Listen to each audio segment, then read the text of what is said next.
खान हवा की बाण हवा 2019 पर्यंत छत्रपती संभाजीनगरच्या निवडणुकीत हा एक कॉमन प्रश्न होता. पण यंदा धनुष्यबाणावर लढणाऱ्या उमेदवाराच्या हातात मशाल आहे. त्यामुळे खान, बाण आणि मशाल अशी तिहेरी लढाई यावेळी संभाजीनगरमध्ये पाहायला मिळणार आहे. शिवसेनेत पडलेल्या फुटीनंतर चंद्रकांत खैरे उद्धव ठाकरेंसोबत राहिले, तर जिल्ह्यातल्या संदीपान भुमरे, संजय शिरसाट अशा नेत्यांनी शिंदेंची साथ दिल्यामुळे यावेळी ही निवडणूक गद्दार विरुद्ध खुद्दार या मुद्द्यावर करण्याचा प्रयत्न केला जातोय. तर एमआयएमचे विद्यमान खासदार इम्तियाज जलील यांनीही पुन्हा एकदा निवडून येण्याचा विश्वास व्यक्त केलाय. गेल्यावेळी एमआयएम सोबत लढलेल्या वंचितनं यावेळी वेगळी भूमिका घेत उमेदवार दिलाय, तर हर्षवर्धन जाधवही पुन्हा एकदा रिंगणात आहेत. त्यामुळे छत्रपती संभाजीनगरमधली निवडणूक यंदाही चुरशीची होण्याची शक्यता वर्तवली जाते. छत्रपती संभाजीनगरमध्ये नेमकं कसं कसं पाहूयात या व्हिडिओमधून. नमस्कार, मी शार्दूल आणि तुम्ही बघताय बोलभिडू. सुरुवातीपासून काँग्रेसचा बालेकिल्ला असलेल्या संभाजीनगरमध्ये 1988ला बाळासाहेबांनी खान हवा की बाण हवा असा सवाल केला आणि संभाजीनगरची हवा शिवसेनेच्या बाजूने वळली. 1991 ते 1996 आणि 1999 ते 2014 पर्यंत इथून सलग शिवसेनेनं यश मिळवलं. पण 2019ला अपक्ष उमेदवार हर्षवर्धन जाधव यांच्यामुळे मतविभाजन होऊन सलग 4 वेळा खासदार झालेले शिवसेनेचे चंद्रकांत खैरे फक्त 4,500 मतांनी पराभूत झाले आणि महाराष्ट्रात पहिल्यांदाच एमआयएमचा खासदार निवडून आला. त्यामुळे यावेळी उमेदवारांचं कसं कसं ते आधी बघूयात. सगळ्यात आधी बोलूयात विद्यमान खासदार इम्तियाज जलील यांच्याबद्दल. इम्तियाज जलील यांना एमआयएम कडून पुन्हा एकदा निवडणुकीच्या रिंगणात उतरवण्यात आले. गेल्या 5 वर्षांमध्ये जलील यांनी मतदारसंघात सर्वसामान्यांपर्यंत पोहोचण्याचा प्रयत्न केल्याचं सांगितलं जातं. विविध आंदोलनांच्या माध्यमातून त्यांनी मतदारांवर आपली पकड मजबूत करण्याचा प्रयत्न केला. आदर्श बँक घोटाळ्याचा फटका बसलेल्या लाखभर ठेवीदारांना नुकसान भरपाई मिळवून देण्यासाठी त्यांनी केलेलं आंदोलन हे चर्चेचा विषय ठरलं होतं. त्यांचे आरती करतानाचे काही व्हिडिओजही व्हायरल झाल्यामुळं मुस्लिम मतदारांसोबतच हिंदूंची मतं आकर्षित करण्यात जलील थोड्याफार प्रमाणात यशस्वी झाल्याचं बोललं जातं. पण संभाजीनगरच्या विकासाचा मुद्दा हा जलील यांच्या विरोधात जाणारा फॅक्टर ठरतोय. खासदार झाल्यापासून गेल्या 5 वर्षात संभाजीनगरचा मुस्लिम बहुल शहरी भाग वगळता ग्रामीण भागात जलील फिरकलेही नसल्यामुळं त्यांच्या विरोधात नाराजीचं वातावरण आहे. तसंच संभाजीनगरमध्ये प्रकल्प आणि उद्योग आणण्यासाठीही जलील यांनी विशेष प्रयत्न केले नसल्याचं स्थानिकांचं मत आहे. संभाजीनगरमधील पाणी, रस्ते आणि इतर पायाभूत सुविधांच्या बाबतीतही जलील मागे राहिल्याचं चित्र आहे. तसंच एमआयएम ही भाजपची बी टीम असल्याचा सातत्यानं आरोप होत असल्यामुळं मुस्लिम समाजाची मोदी किंवा भाजप विरोधी एकगठ्ठा मतही जलील यांच्या पारड्यात यावेळी पडण्याची शक्यता कमी आहे. यावेळी वंचितही एमआयएम सोबत नसल्यामुळं दलित समाजही जलील यांच्या पाठीशी उभा राहण्याची चिन्ह कमी दिसतात. त्यामुळं यावेळी जलील यांच्या पारड्यातून मोठ्या प्रमाणावर वजाबाकी होऊ शकते असं स्थानिक पत्रकार सांगतात. आता ठाकरेंच्या शिवसेनेचे उमेदवार चंद्रकांत खैरे यांच्याबद्दल बोलायचं झालं तर खैरे 1999 पासून 2014 पर्यंत सलग 4 वेळा संभाजीनगरमधून खासदार म्हणून निवडून आले.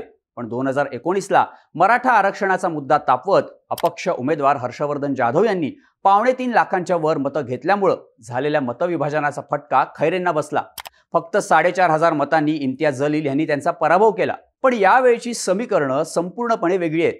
महायुतीच्या सरकारची मराठा आरक्षणाबाबतची भूमिका, जरांगे पाटील यांनी मराठा समाजाला केलेलं आवाहन यामुळं मराठा मतदार महाविकास आघाडीच्या बाजूने झुकण्याची शक्यता आहे.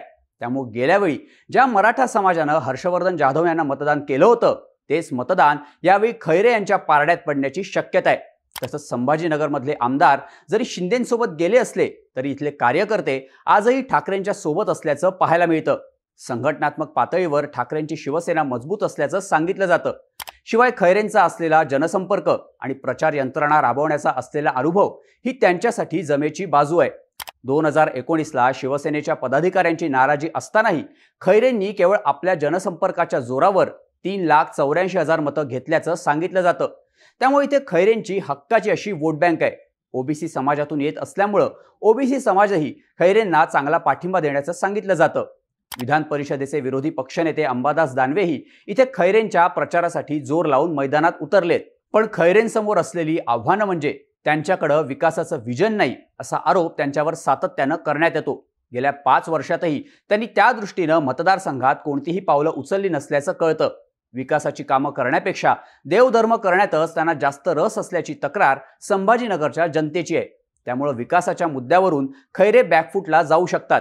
तसंच यावेळी शिवसेनेत फूट पडल्यामुळे शिवसेनेची ताकदही विभागली गेली आहे. विधानसभा निहाय बघायचं झालं तर इथे फक्त कन्नड विधानसभेचे आमदार उदयसिंह राजपूत हेच उद्धव ठाकरेंसोबत आहेत.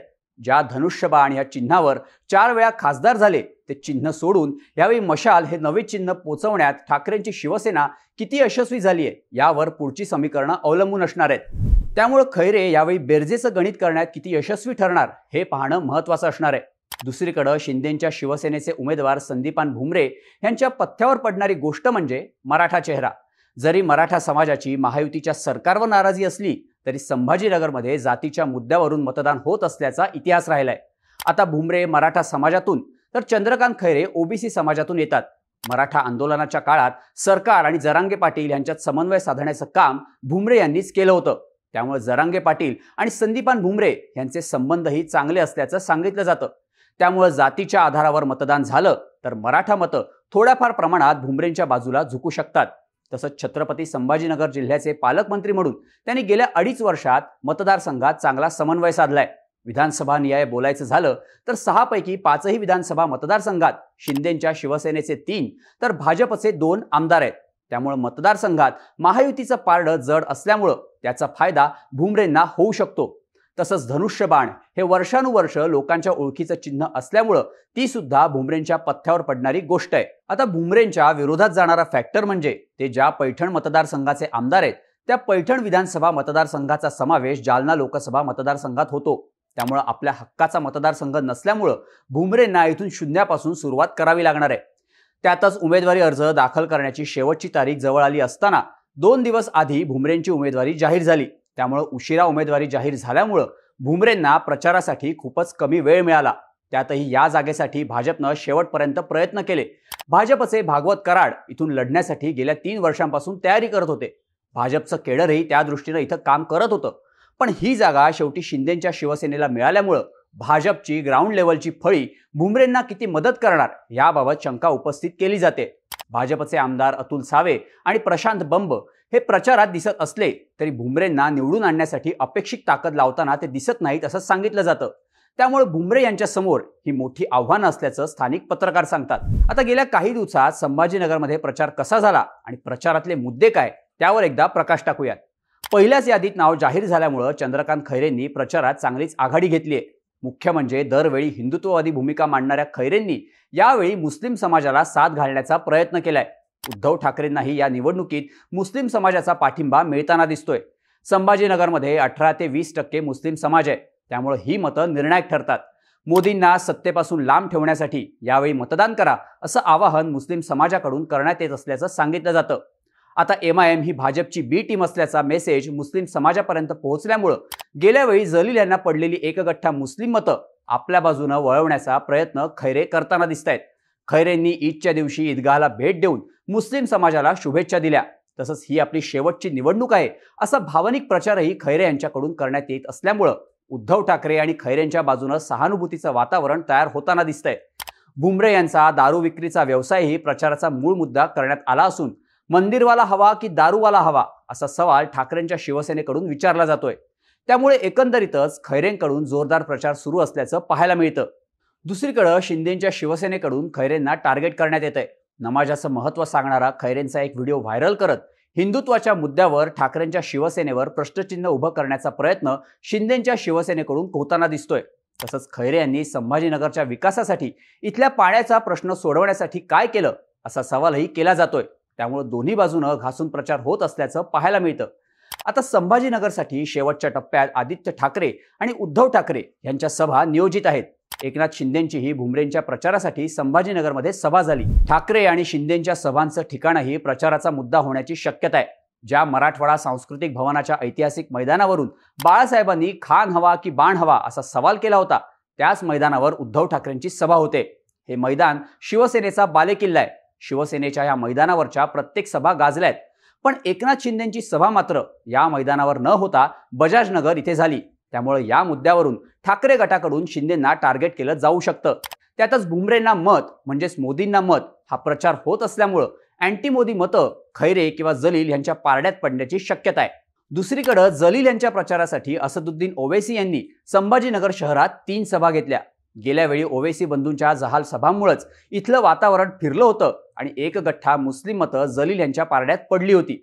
पण यावेळी ओवेसींना आपल्या सभांमधून अँटी हिंदू नरेटिव्ह प्रभावीपणे मांडता आलं नसल्याचं सांगितलं जातं.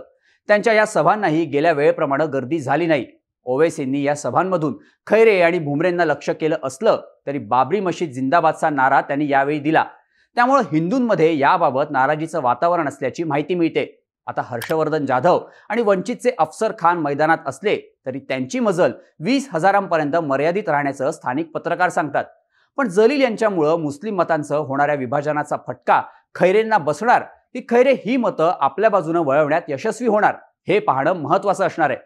त्यामुळे एकंदरीत चित्र बघितलं तर जलील विरुद्ध खैरे विरुद्ध भुमरे हा तिरंगी सामना घासून होण्याची शक्यता आहे. तुम्हाला काय वाटतं?